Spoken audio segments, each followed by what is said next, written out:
no pe mamit yama no pe no pa ne no pa mamit yama no pa au mà coi gần bê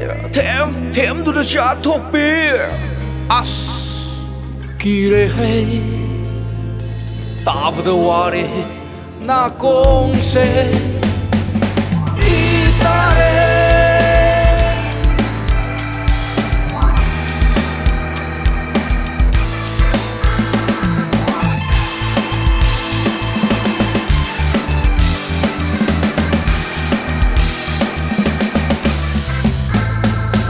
sel khắp cái khăn lưng nâng nở nung si vơ shama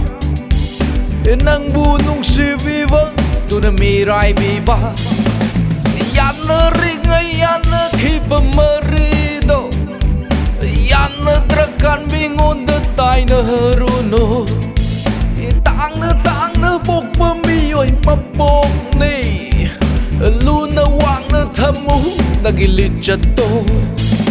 lại rang nôi su lại nằm yên ghế khăn lu nô nôi bơ ngồi mua nôi su lại rang mà khăn su ru nô nôi bơ no pe mà mít yam mà no pe no pa ne no pa mà mít yam mà no pa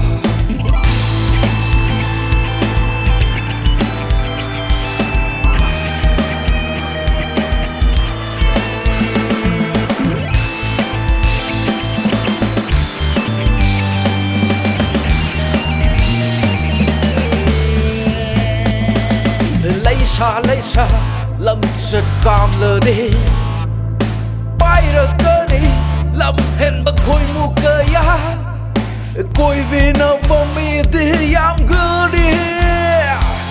lâu vì nó vừa lấy rồi để khăn giờ hâu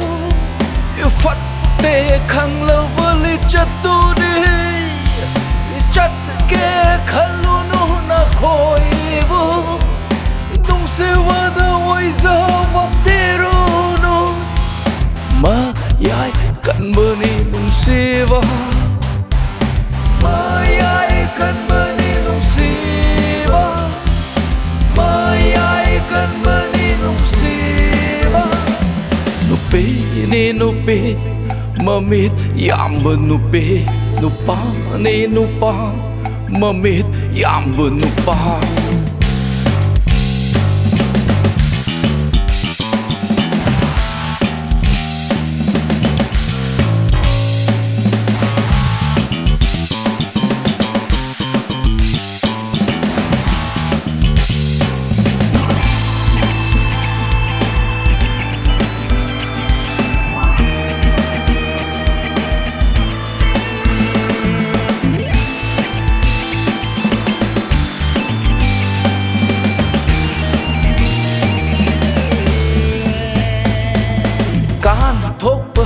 ya rồi nè mà tầm đâu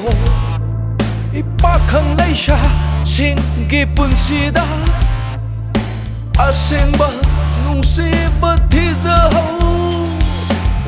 ran bơ lòng bi lấy rồi nè thơ môi trên đất nung si nâu phát tư bơ lòng bi lấy rồi nè mà liêm xe khu đúng sa lu phơ vơ mama ôi viu phơ vơ nu pe ôi viu phơ vơ nu pa ôi viu no pe mà mít yam mà no pe no pa ne no pa mà mít yam mà no pa au mà coi gần bê thèm tu đã trả thuộc bê as kỳ rê hay ta vừa qua đi na con se ita re